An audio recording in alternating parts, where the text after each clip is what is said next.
Welcome to Movies We Like, part of the True Story FM Entertainment Podcast Network. I'm Andy Nelson, and that over there is Pete Wright. That's right, it is.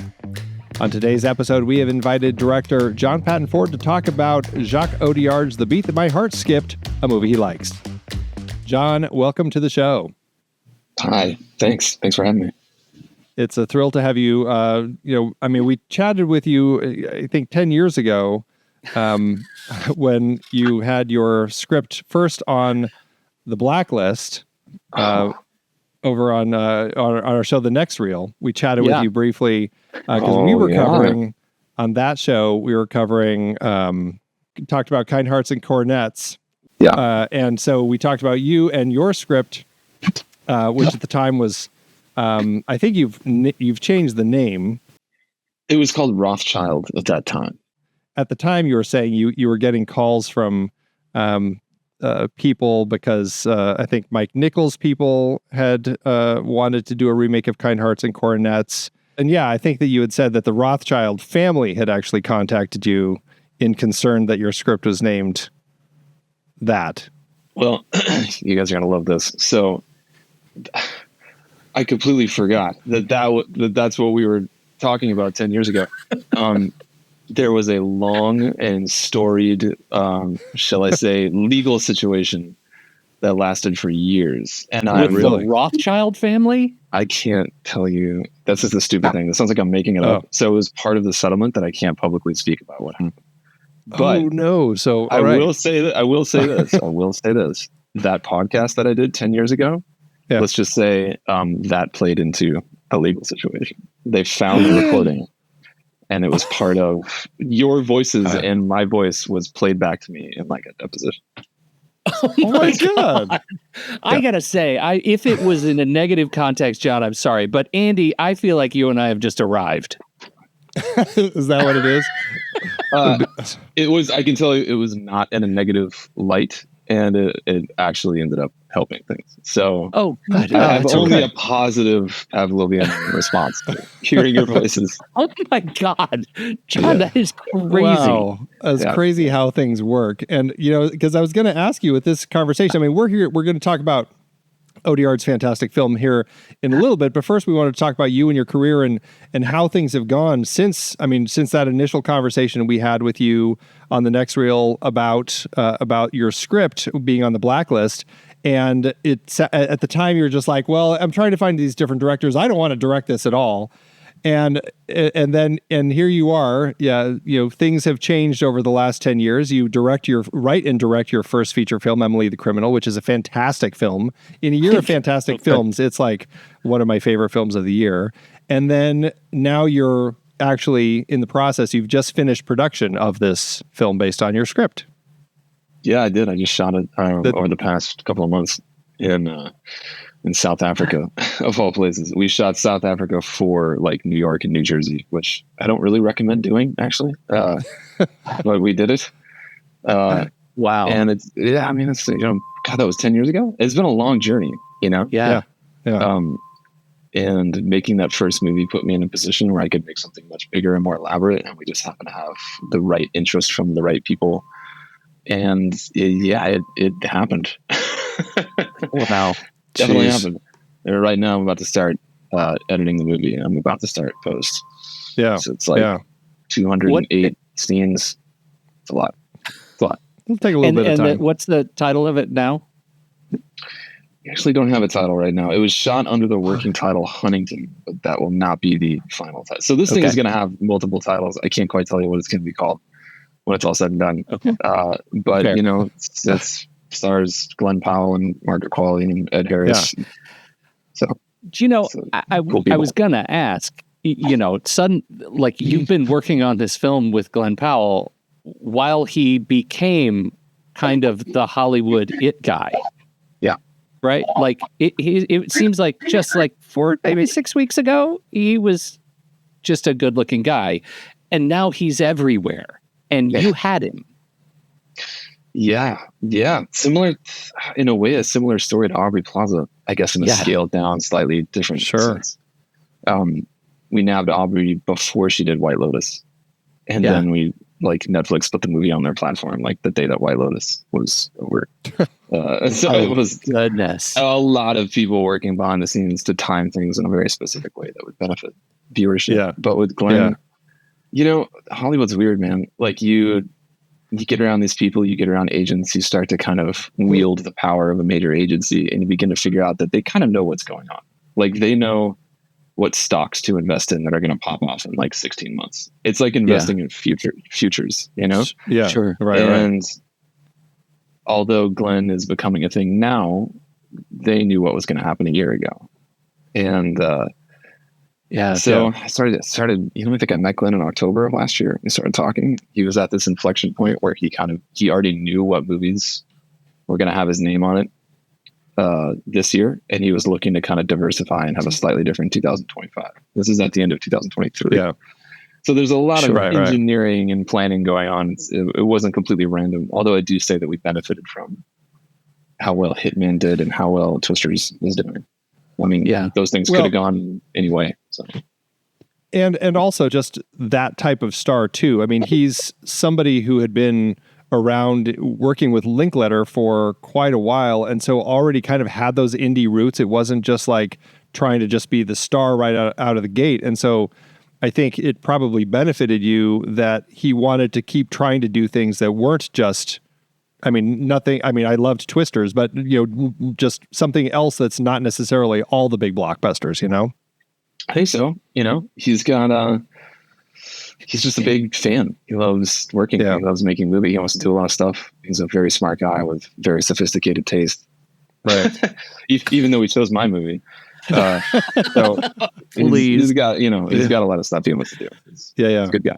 Yeah. Well, let's talk a little bit about your journey from getting that script on the blacklist and everything to finally getting Emily the Criminal off the ground. Like, I mean, it still took a number of years from, Emily the Criminal came out in 2022. So there was still like an 8-year period from getting on the blacklist to finally getting that in front of people's eyes. Yeah, man. I mean, that's a long conversation. I don't know how much you guys want to hear about. This is a struggle. Like, just to put this into some context, I now specifically remember doing that podcast with you guys. It took me a minute, but I'm like, oh yes, I even remember where I was. I was in my parked car at work. I don't think I shared that with you guys. It was at night, and I was doing this it's kind of like Uber Eats before Uber Eats. There's this company called LA Bite that I think got bought by something else. And I was on the job. I was sitting there doing the podcast, hoping that I wouldn't get a call to go pick up some lasagna or something. So that's what I was up to. So much sweeter. Yeah, that's what I was up to at that time. And then what happened is that script I wrote, Rothschild, got on this thing called a blacklist, which sounds like a bad thing, but is in fact a good thing. It's just a list of people's favorite unproduced movies from the year. Right. That led to a lot of meetings. Those meetings led to getting a screenwriting job, which allowed me to not do podcasts from my parked car at work. And that led to another writing job and another writing job. This kind of sounds like, oh, I'm doing great. But in actuality, like, these weren't great jobs. They didn't pay that much. And working as a screenwriter is really tough. You don't quite know when the money is going to come in, and you're not totally in control of the pay schedules. So I was just sort of hanging in there. And I wrote. Yeah, and it's writing jobs, and I mean in Hollywood a lot of times that means you're writing, you're part of a process, but you're not necessarily even getting credit on these things, right? I mean, that's a lot of writers end up kind of in that world where all they do is come in and do touch-ups and clean up other scripts or take a pass on something, and then it maybe goes into someone else's hands, and you might never get credit for any of that. Yeah, it's really true. I think that it's led to like writers being treated a certain way, kind of being treated as just like fungible. Like if this one doesn't work out, we'll just drop and get another one. Right? Like the value of the movie is never predicated upon the status of the writer. However, directors are quite different.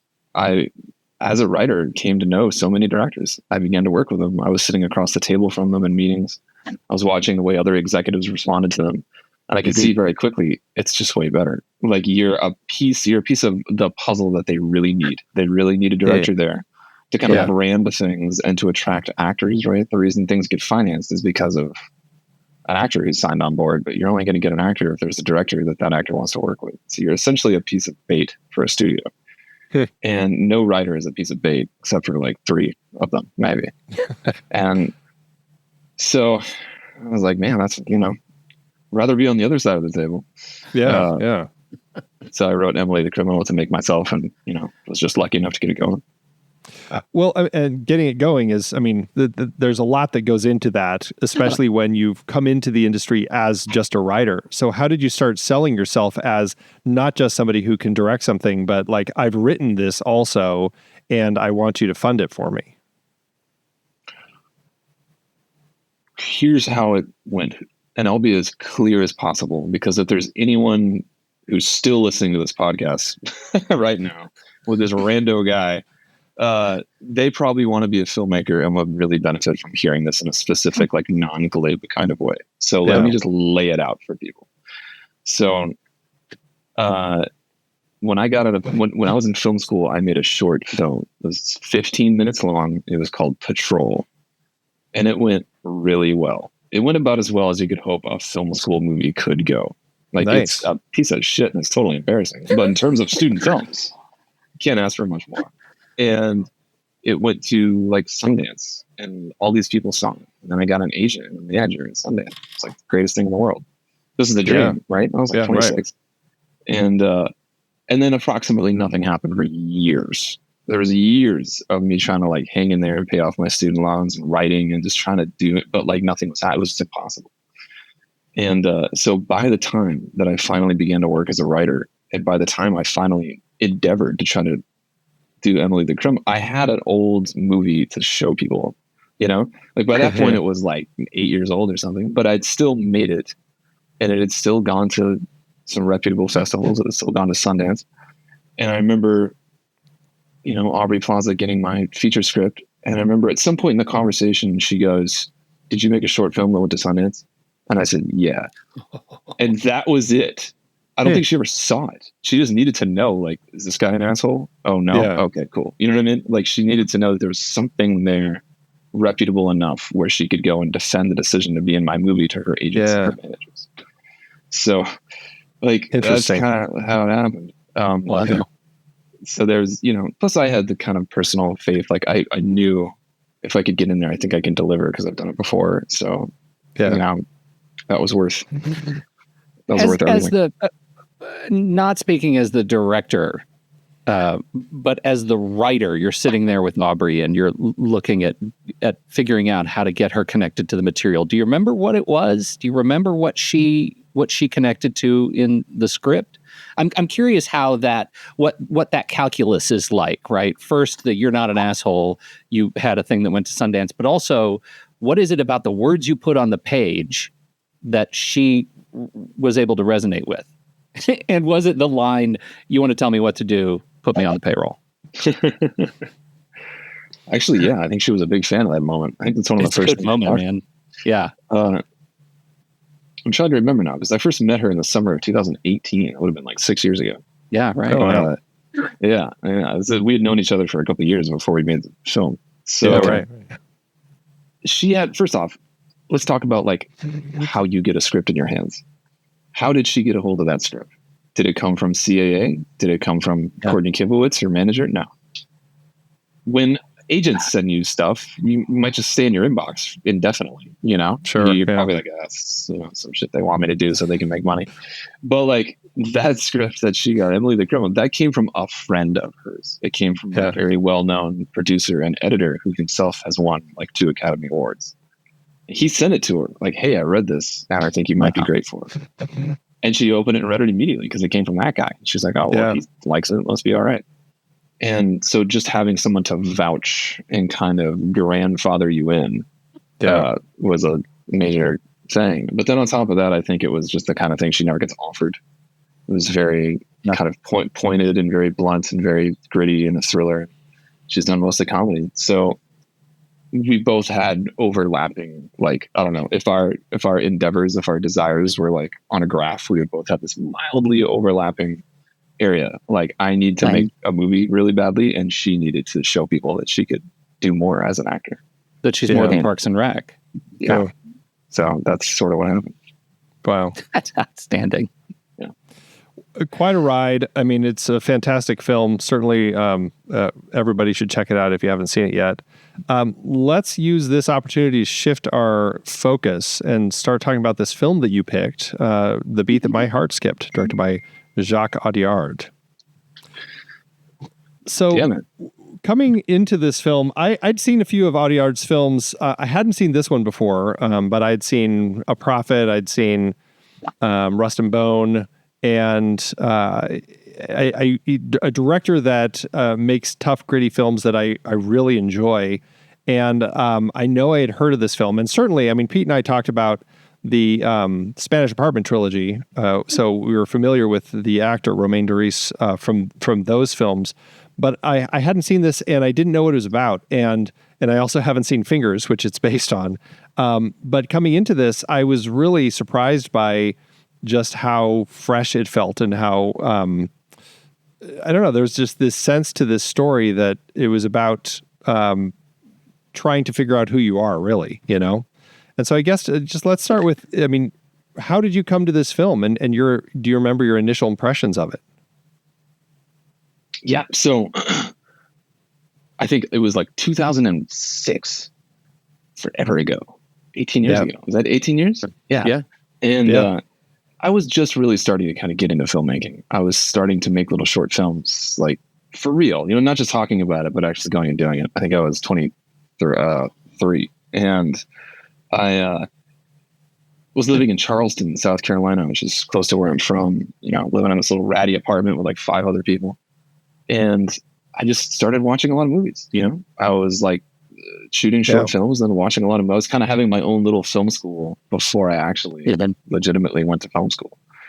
And it was in the years when Netflix was first starting out. And to compete with Netflix, there was Blockbuster Online, which no longer exists, obviously. But like the way it worked is that like you'd sign up for Blockbuster Online, and then you could get 2 DVDs in the mail. And then when you were done watching these, you could then take them into an actual brick and mortar Blockbuster. Remember those? And trade those DVDs in for 2 more DVDs. So basically, you could pay like this really small fee, which I think might have been like $7 a month or something, and get like unlimited movies. You could just get in this infinity loop of movies. It was very silly. You could kind of tell, like, I don't think this. I don't think this. I wonder where they are now, right? Yeah, I didn't major in economics. Yeah, I don't think this is going to work out. So anyway, I started watching a ton of, and it was this kind of magical time where like I had some shitty job. I didn't have a lot of like responsibilities, you know, we were just goofing around. I was playing in a band. It's great. And I used to just go to Blockbuster and just like walk around Blockbuster. Can you imagine? With absolutely no like agenda. I would just go to the foreign film section and be like, that looks good. I'll watch that today, and just rent it and go home and watch it. Like I would do that all the time. And it's incredible. So anyway, those were the days. Those were the days. And it was funny because in my mind, like the Blockbuster foreign film section contained every foreign film. It's kind of funny to think about. I remember being like, here are all the foreign films. Wow, look at them all. Right.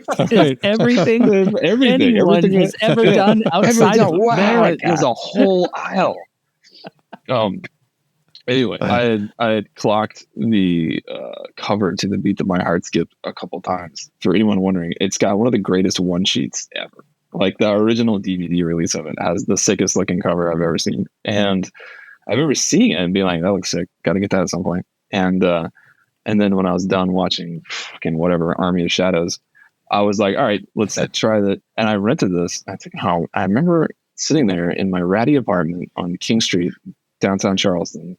It's like 100 million degrees outside with 100% humidity. And watching this movie, I remember it starts and I'm just like, I was confused. I was like, oh, did this start in the middle?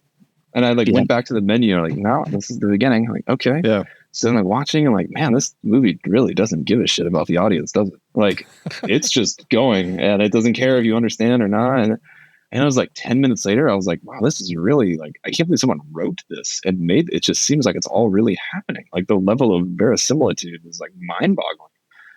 And then it slowly starts to become this, before you know it, you realize you're being told a story. It kind of sneaks up on you. And then I was like, I remember there's this part in the middle of it where the central character I was like hypnotized by now. And there's this part in the middle where the central character is practicing piano in his apartment, gets frustrated and leaves. And then he just goes for a walk and we follow him on a walk. And I was like, this is the greatest movie I've seen ever. Like, I'm so in right now. What is going to happen? Like, it just did not seem tethered to any kind of like, did someone write that? It just feels so unwritten and yet compelling at the same time. And then we get to the ending. The last like 7 minutes of the movie. I'm like, that's the best ending I've seen ever. I cannot believe that. I can't believe that ending. The moment you figure out what's going on, you're like, oh my God. Yeah. And the way it goes into the ending, I was completely floored. Now, I think a lot of movies we love because they're objectively great, you know? Mm-hmm. This one, I think it has just as much to do with that moment in time in which I discovered it as it does with the actual objective quality. But, you know, most people are much bigger fans of Rust and Bone or A Prophet, you know? This is seen as a lesser Audiard movie. It's one that people don't even really talk about much anymore. But it's one that's hard to find. It's really hard to find. You can actually watch it on YouTube in French, by the way, if you're curious. Yeah. If you really want to get confused.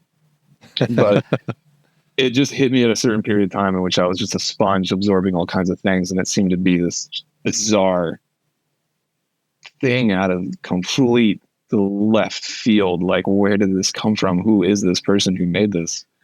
And then imagine, and no one had heard of him. I remember going to film school. No one had heard of this guy. No one's seen this movie. No one's like, who is this? And then, 3 years later, he wins Cannes and everyone knows his name. I was like, I told you. I knew then. Right. I had a feeling about this guy. It's extraordinary. It took me a minute to realize that it's principally a piano movie. First of all, like, I am mad for piano movies, and the fact that we get this guy who's a tough in the weird sort of underground real estate market, and ends up being somebody who is an exemplary piano performer, that he's trying to find that part of himself. That it's one of the most interesting pieces is watching Emily the Criminal and this movie back to back, that they're both We Contain Multitudes movies, right? There's that human experience of, I think I know who I am, and I'm not yet sure what I'm capable of, but let's explore that. And this, Beat That My Heart Skipped is extraordinary because he is in this role of trying to figure out, like, I think I know who I am. I'm good at this part of myself, but this thing I gave up as a kid, piano performance, is a thing I think I'm capable of being too. And that's so hard for audiences to kind of wrap to kind of hold in one place. Same thing with Emily, right? Like this whole idea that she is this person who's just trying to pay her bills and trying to get her stuff done, and is capable of this whole different side of her life that makes both of these movies, I think, really human expansionist properties that I got an enormous amount of joy watching back to back. Like, they were just perfect. Yeah, I hope so. I remember we kept, when we were making Emily, we kept saying, like, we're making an Audiard movie, but in LA. Like, if Jacques Audiard were like in his 30s and living in Los Angeles, like, what kind of movie would he make? Probably something that looks like this, that has a lot of like Armenian people in it, and like a lot of like angry driving and stuff. Like, I don't know. Like, it was there's an actual sequence. I gotta ask if it was intentional, because there's an actual shot where Emily says, I could go easy. I could have a glass of wine, and like then she's partying, and they end up in a stall in the bathroom with this high overhead askew shot, and that shot is also in the Beat That My Heart Skipped. Did you know it? Are we homaging here? Because there's so much. It's so beautiful. There's so many things I directly ripped off from that movie. There's so many things. There was an entire sequence that was directly a ripoff, and we cut it out because it just didn't work. But that part in Beat That My Heart Skip where he goes to his dad's house and he's trying to get his dad to like give him an answer about something, and the dad's avoiding it, and he just starts destroying the apartment. He just like flips the coffee table over, and so his dad's like, okay. It's the most French thing that's ever happened. We had that scene. There's a scene where Emily's trying to get an answer out of Youssef, who's her romantic interest, and he's refusing to tell her, and she starts like wrecking his apartment. And I learned that, there's some things you can only do if you're Jacques Audiard, and if you're me, it just doesn't work. Didn't work. Oh man. Yeah, it was. I had fun completely ripping off a movie that most people have not seen, and then taking the credit for it. It's a great position. But also totally worth it. Like it doesn't feel like ripping off. It feels like, oh my God, this is celebrating one of the greats that nobody's heard. To be fair, The Beat That My Heart Skipped is itself a remake. Yeah. Of an American movie called Fingers from 1977, directed by James Toback. It was actually James Toback's debut movie with Harvey Keitel. Okay, so I haven't seen Fingers. Andy, have you seen Fingers? No, I looked for it, and it also is very hard to find, harder to find than The Beat That My Heart Skipped. I couldn't even find it on YouTube. I did watch the trailer so that I had a little bit of a sense of it, but it's a tricky one to track down. And I did read some reviews that kind of compared this to that film. And I mean, it seemed to think that people felt that this film, while it was remaking it, was still respectful of what Toback had done in that version. I don't know. Have you seen it? Have you been able to track it down? Yeah. Yeah. I mean, I would say that Audiard was probably still on Blockbuster at that time. Blockbuster shelves. Right. Exactly. Yeah.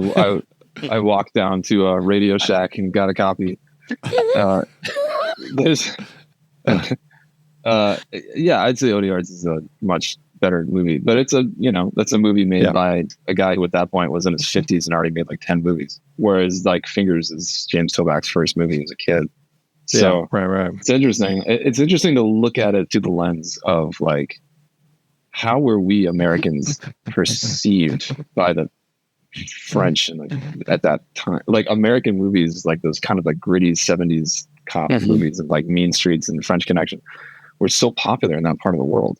And it affected an entire generation. And Audiard would have been a young man at that point. And then, 30 years later, he goes and makes something that is just directly out of his own childhood and spits it out. And now we as Americans see it. It's this bizarre dialogue that's been going back and forth between the two countries forever.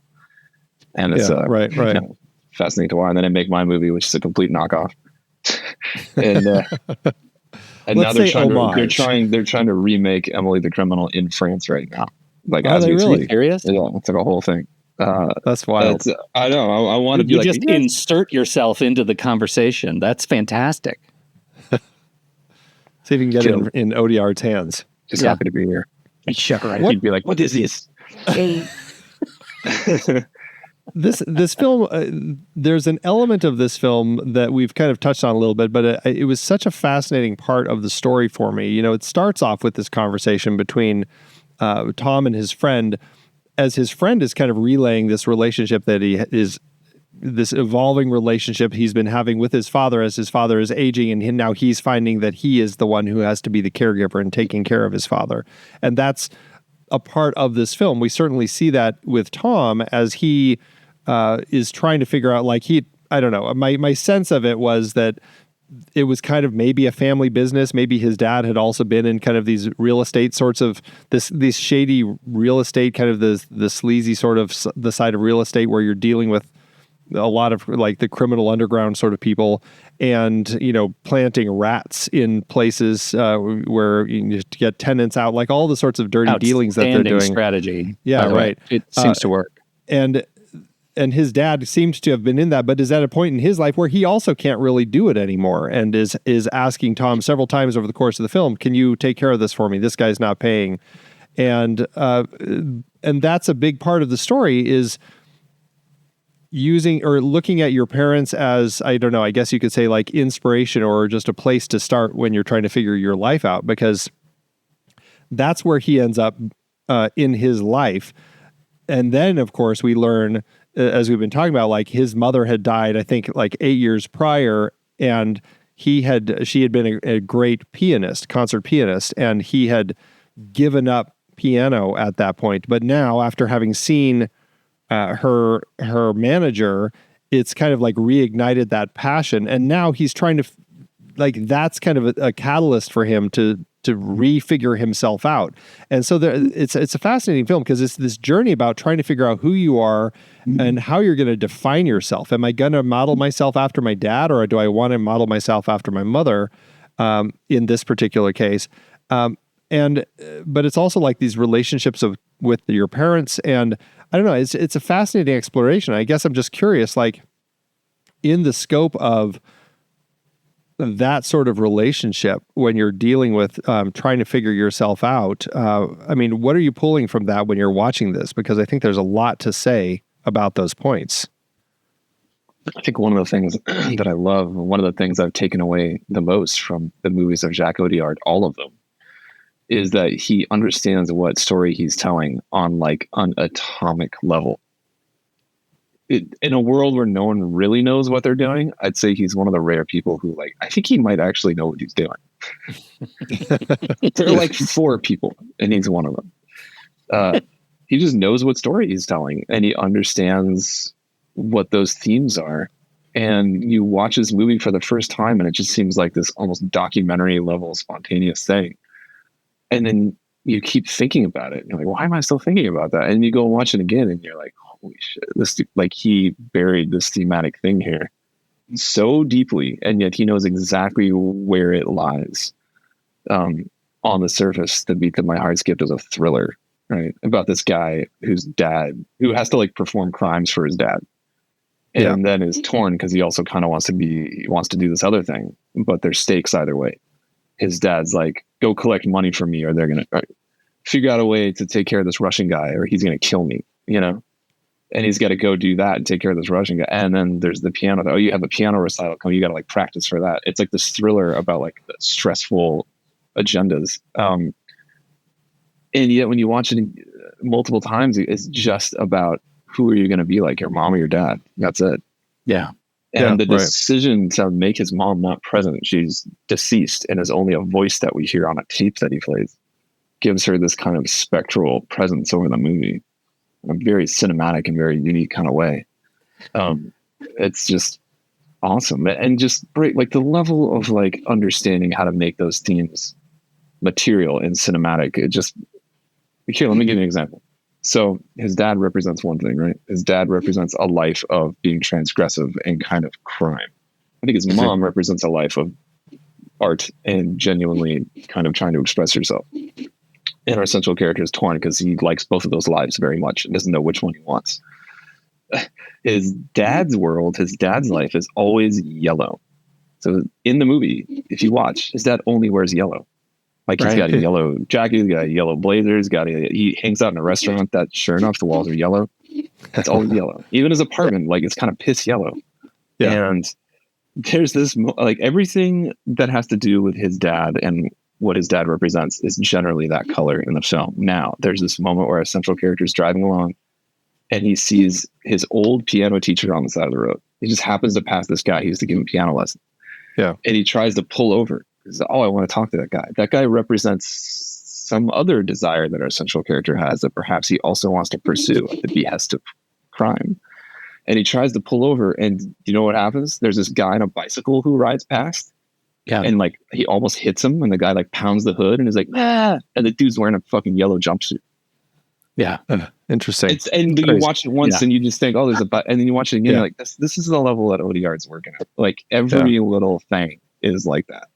But isn't even the other piano teacher, right? Isn't he wearing a blazer over like a mustard yellow sweater? Is he really? I think he is, and that's my entire hypothesis.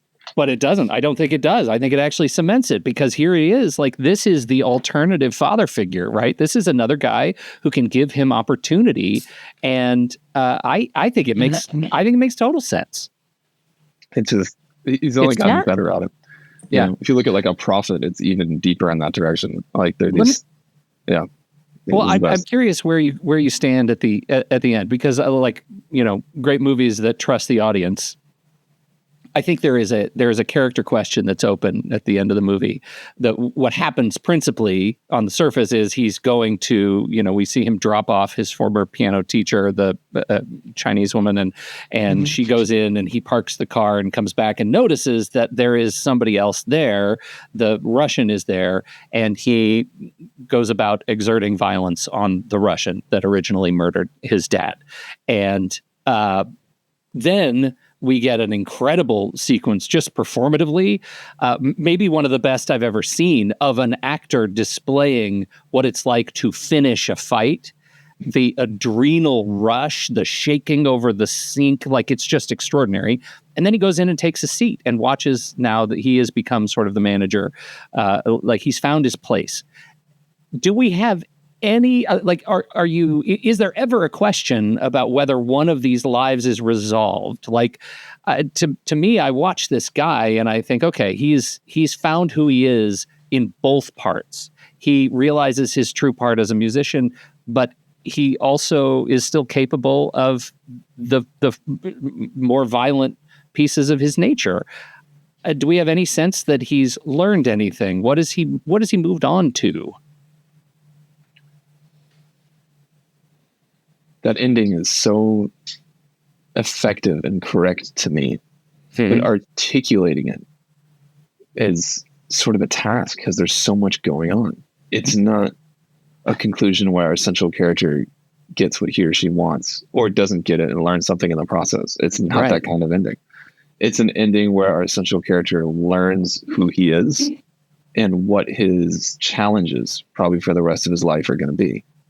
And that's the end of the movie. It's a coming of age movie that is dressed up as a thriller. Like you kind of feel like you're watching a thriller with like Russian gangsters in it while you're watching it. And then it's over and you're like, I think that was a coming of age movie in his late 20s. And yeah, for me, it's like, we go through this whole movie and he kind of learns that he doesn't need to be like his father, that he can do something else.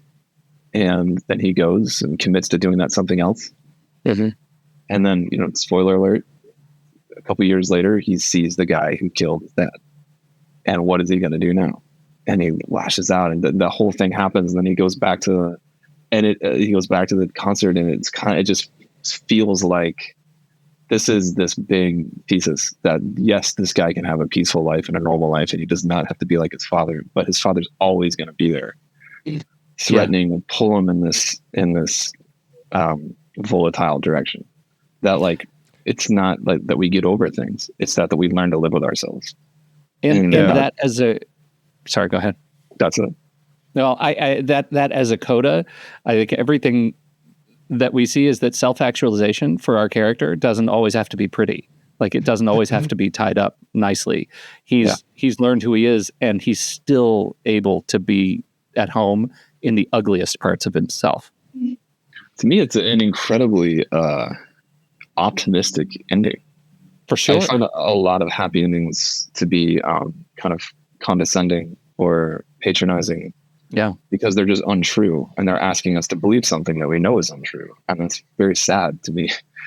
Ironically, most happy endings to me just feel kind of sad because I kind of go, yeah, but that's not true. Whereas this is this ending that's like, it just levels with you. It's like, you are always going to be yourself, but you'll probably get better at being yourself as time goes on. Yeah. But you're always going to be yourself. Your happiness is that you understand it. That you understand it. You're going to be this guy who beats another man to an inch of his life and then gets up like nothing happened and goes to a piano recital to support his girlfriend and sits there in the audience listening to the fucking music. Like it's covered in blood. Covered in blood. Oh my God. It also begs the question of like, what does it mean to be cinematic? Like, what does that mean? Yeah. That ending, the kind of meaning of it that we're chipping away at is, it could have been stated in so many ways, but the way it works in this movie is silently. There's no dialogue for the last 10 minutes. I mean, there's nothing said. It's all done physically and with movement and with music and with editing. I mean, it's off the rails. And so much of it was with that look that his wife, I'm assuming, gives him from the stage. She just glances at him real quick in the middle of her recital, and he just kind of gives her a quick smile. That said so much to me about where they were and where he was with himself at that particular point in time. Like he kind of acknowledged, like he seems content and happy with his life where it is right now. He's with her. He may not be a concert pianist, but he's doing something different and he's doing something in that creative space. And I think that's, there's a certain sense of joy that he has with that. And I mean, even if that dark side is still there, and I think that was an interesting element too, like he doesn't go through with it. And like, would he have been able to go through with it 2 years earlier had he run into the Russian at that particular point in time? We never actually see him kill anybody. We see him do some pretty terrible things, but would he have been in a state where he would have been able to kill the guy? Or is that just inherently part of who he is? And that was the moment that he finally had to realize it, that like, I'm not the sort of person who can actually go through it, this sort of thing. Because we get older, we accrue more people generally. Like you get older and you have a significant other now. You have that person's, whoever's in their orbit, their friends and family, and then perhaps children, and perhaps, it's like you kind of just gain people.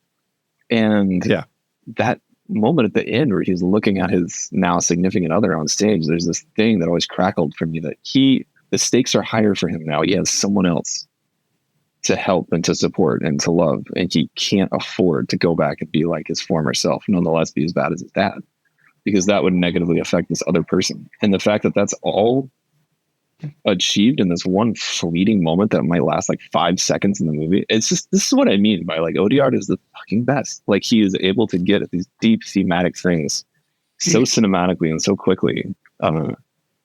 It's so impressive. While other movies are so much more labored and they do it with dialogue and people talking and all this shit, it's like Audiard just does it like bang, there it is. Love it. Even to the point where he sets up 2 potential love interests in the film. We never fully get a sense that the piano teacher could be a love interest, although it kind of felt like maybe there was a possibility there. But we certainly have the other love interest who is tied into the world of his father, right? And so even in romance, he potentially has that balance. And it was great to see that even if he didn't succeed at his chance to have that recital and perform well, he still ends up leaning in that direction with time. There's this dramatic question or idea, really, the difference between a problem and a dilemma.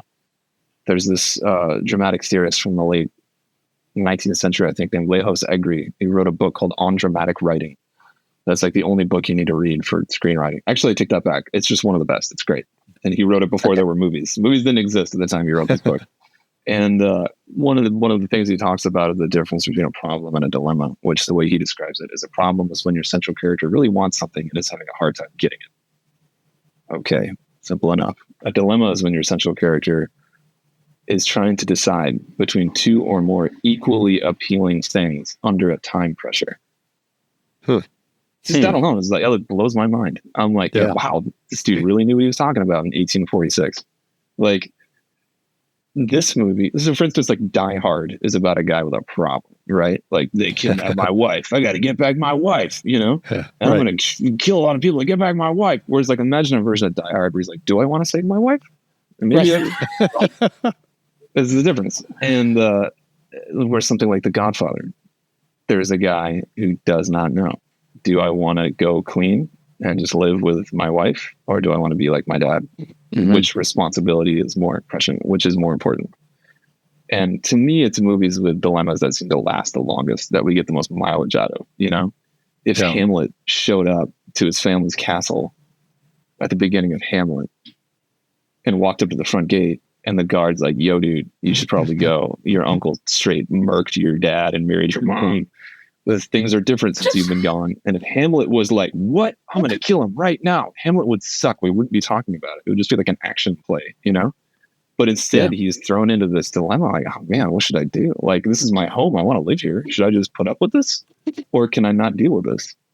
And then he starts dating this girl, and she's like, why don't you just chill out and you just be together? And who cares who's in charge, And then he's got the ghost of his dad showing up in the middle of the night. Yo, avenge me. And he's like, Jesus Christ, okay.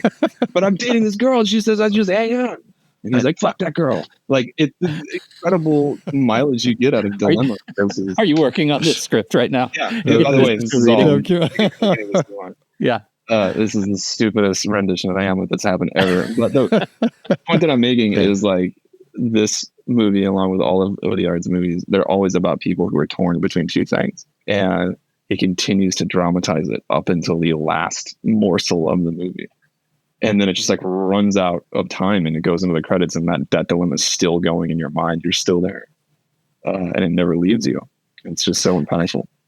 Well, this is, I think, where we go when we talk about like directors trusting the audience, that he doesn't really care if we are resolved at the end of the movie, if we understand what's going on, because it's okay to live in that liminal space of not knowing which way the director or the character has gone, and feel resolved just knowing that we got to spend a bit of time with this guy for 2 hours and however many movie, years. And we got to know that he learned a lesson. We don't get to necessarily know what it is. And Audiard doesn't give a shit. No, there's a lot of faith in the audience, a lot of confidence in that storytelling. He has confidence that you're going to be okay. Yeah. And that's so, it's wonderful to talk to someone who assumes that you're intelligent. It's very, very unpleasant to speak to someone who assumes you must not be so intelligent. And this movie knows that. I remember when I was a little kid, I stayed up really late to watch the Road Warrior, Mad Max Road Warrior, which I'd never seen. It's probably like 9 or 10, and watched it. And the movie's great for a 9 or 10-year-old. It checks all those boxes. Mm-hmm. And then at the very end, there's this, like, if you remember, there's this shot of Mel Gibson alone on a highway, and we're kind of pulling back and leaving him alone as the sun sets. There's no one around. And there's a voiceover, the narration. And the narration is like, oh, and the Road Warrior, that was the last we ever saw him. We don't know what happened to him. He's just a memory for me now. Yeah. And then it just cuts to the credits. You're like, what? Like, what happened to him? And I remember as a kid, like, I couldn't sleep after watching that. And now I know, like, that is just expert level storytelling. What they do is they hand you the bag. They hand the audience the bag. You're here. Now it's yours. Yeah. And that's just top level.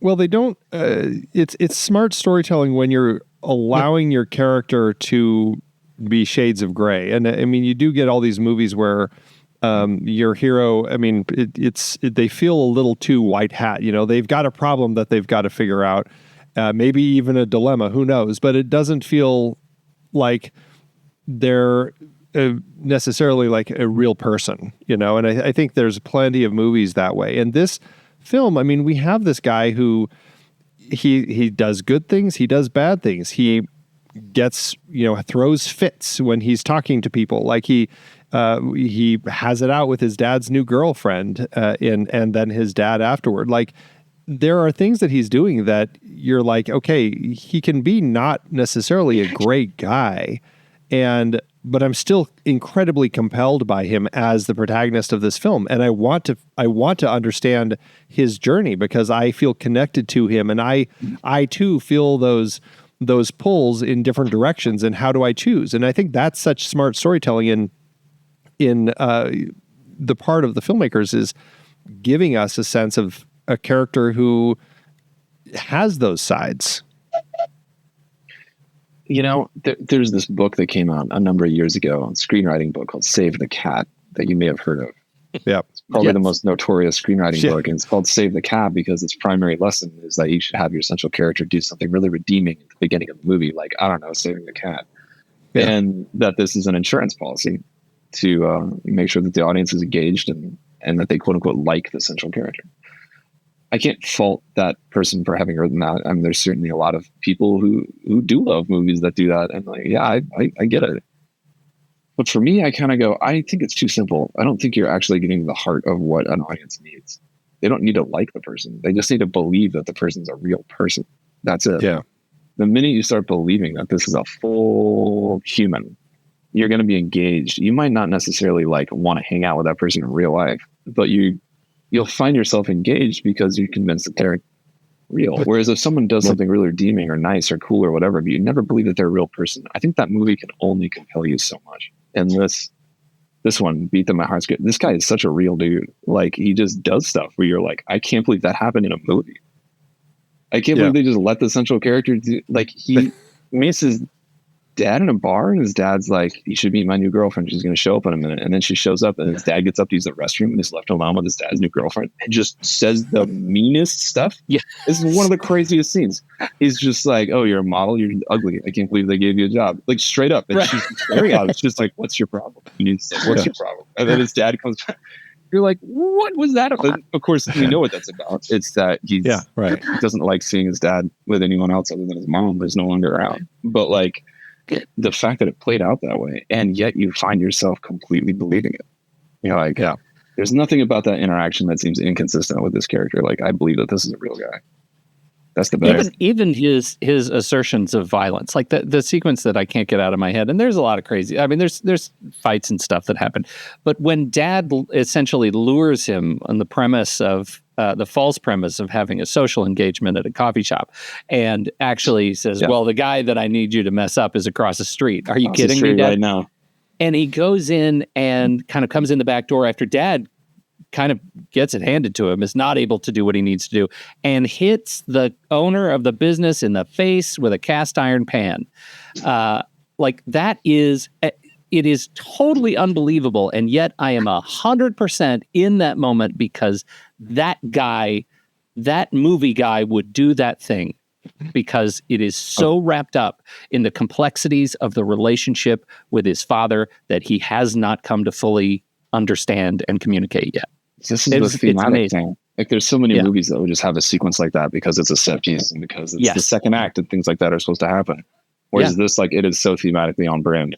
Also speaks to like the level of, this is another thing I love about this director, is his economy of storytelling. Something that I really had to learn when writing screenplays. Like, he sets everything up. All right. The central character, he's a criminal. He's kind of working for his dad, doing what his dad wants him to do. That's really hard. But he has a good time doing it most of the time. And then he remembers that he used to play music and kind of starts getting back into music, but it's at odds with the whole criminal lifestyle he has. And then his dad's like, come meet me he goes and meets his dad at his coffee shop, right? And this is 25 minutes into the movie. So we're into like first act break territory. Yeah. Mm-hmm. And his dad's like, what have you been doing? And the kid's like, nothing. Hey, didn't I play piano as a kid? And his dad's like, who cares?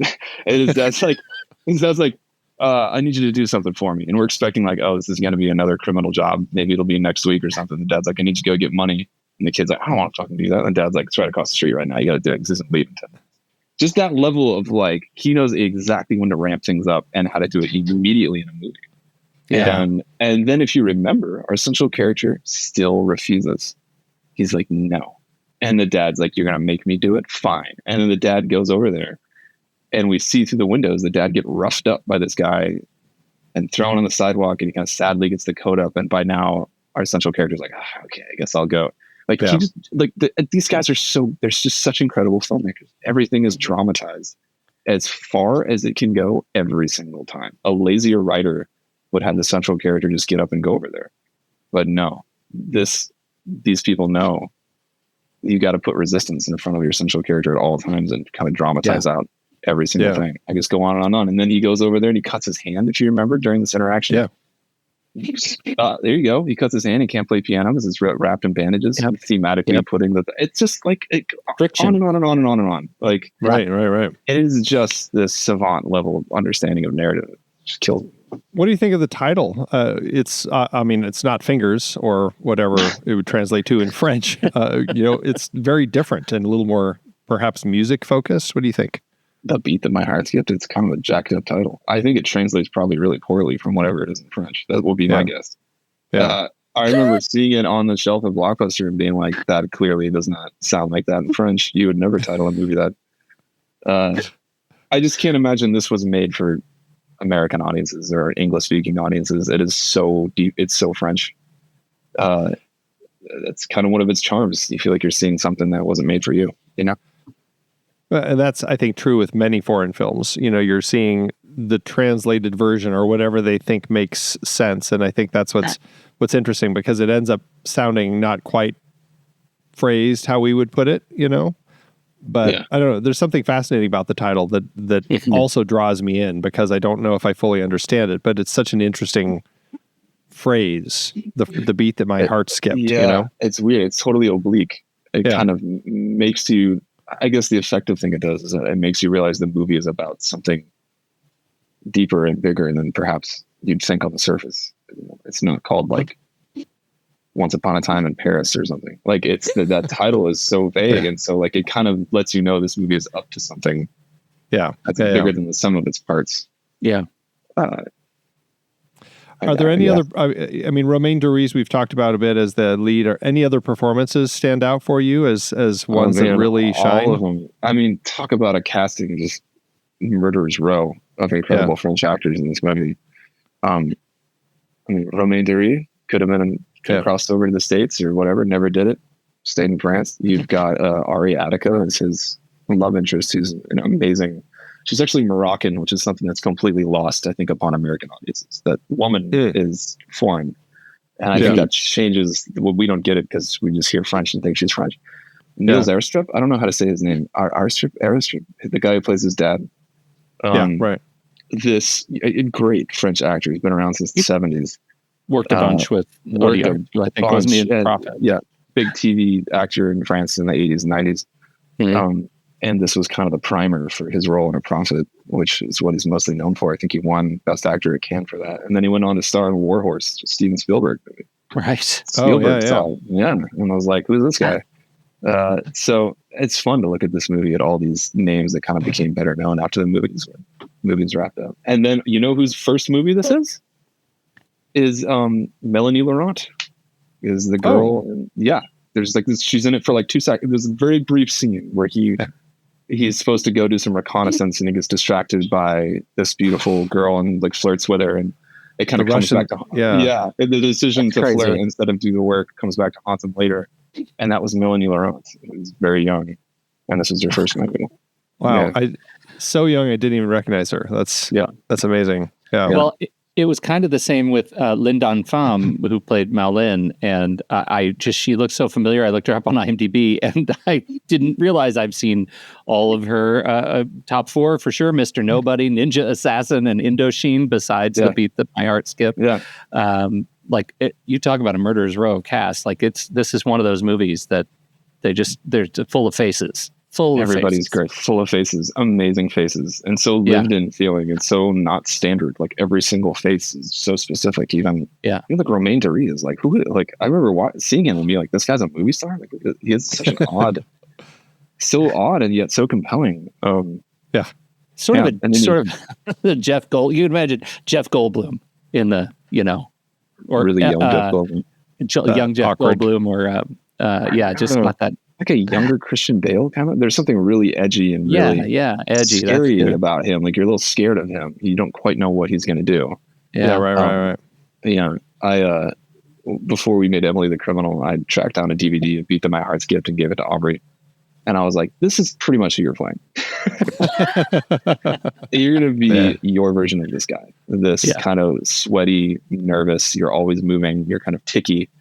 And you always seem to be dissatisfied with everything that's going on. And I remember her watching it and coming back, and she was like, "Why have I never seen this before or heard of this?" And I was like, "Exactly. Why has the world never heard of this?" I know, it's so frustrating. It's such a frustrating thing. And I mean, I don't know. Audiard's done, I think, just the one American film, the Sisters Brothers. I think he did, or the English language film.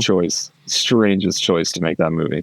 Yeah, and then I know he's got a new film that I think it just played at Cannes. I can't remember the name of it. It's Selena Gomez. Yeah. He just made it with Selena Gomez. Yeah, which is the guy's 72 years old or something, and he's just made a movie with Selena Gomez. And just made like the hippest movie. It's like a musical. Well, and the fact that is like you look at you watch the trailer of that movie and you look at the press shots, and it's like that is a movie that is so full of culturally resonant color that this movie does not have, right? This is a movie where you talk about the intentional use of color, but it's all shot in kind of the drab. And it feels like a totally different guy at a totally different, clearly a totally different person at a totally different time of his life. And still, I'm as compelled to see this movie as I am this one. It's one of these people who he does it a little different every time, but you can always tell it's him. You have American, like Steven Soderbergh will make a movie and then he'll make another movie like 10 minutes later and it's completely different. And you're like, how is that? Then he quits the business and he'll make 2 more. Mm-hmm. And then he writes a book and he tries to sell some t-shirts. That doesn't work. And then he goes back to the movie. And he did buy all of his t-shirts though. Did you really? Yeah. I have a few, yeah. And like, but it's similar in the sense that there's this thing about you always kind of know it's him, how his movies never waste time. They don't have establishing shots, whatever it is. And like Audiard is that same vibe. Like you can always tell he's in there somewhere. Like there's something about his not giving a flying shit about the audience and if they're okay with things that is consistent throughout his whole career. Awesome. Wow. Well, awesome. I mean, it's a fantastic film. I'm so glad that you recommended it, that you brought it to our attention so that we could talk about it today on this show. John, thank you again so much for joining us again after all this time. I feel kind of bad talking about a movie that listeners may have a hard time finding. So sorry about that. We'll put the YouTube link in it for sure. Yeah, there's a YouTube. It's on YouTube, and it's a little. It has some issues in it. It does have some subtitles now, but the subtitles do start getting slower. But at least you can watch it. At least you can see it, and it's definitely something that's worth checking out. Can you not get it on like Amazon? Is it not on like Prime? You can buy a copy of like the Blu-ray or the DVD still if you can track it down. They'll pop up, but otherwise it's not streaming anywhere. But it is on YouTube, so people definitely should check it out because it's a fantastic film. So thank you so much for bringing it to our attention. This was fun. Thank you guys. This was a true total pleasure. Yeah. Do you have any place online that you send people to follow you, or do you try to avoid socials? Not super active on that stuff. I have an Instagram that I really only have it because the PR team on my previous movie kind of put their foot down at a certain point. So I've got like 5 pictures of like our press stack and that's it. But I do use it all the time to, message people and track other stuff. So it's just John Patton Ford. And if people have questions or anything, hit me out. Awesome. We'll put it in the show notes. John, again, thank you so much for joining us. We really appreciate it and are thrilled to have caught up with you after all this time. Well, and I think at this rate, we'll see you in 2034. Oh my God. It felt weird to say. It's really weird to say. I'm gonna go now. I'm not sure I needed to hear that today. Thank you guys. This was such a pleasure and so nice to talk about something that I love so much that I never really get to discuss in a public forum like this. Thanks. We appreciate it.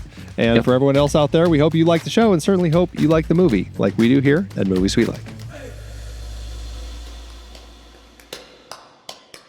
Movies We Like is a part of the True Story FM Entertainment Podcast Network and the Next Reel family of film podcasts. The music is Chonk Clap by Out of Flux. Find the show at truestory.fm and follow us on Facebook, Twitter, Instagram, Threads, and Letterboxd at The Next Reel.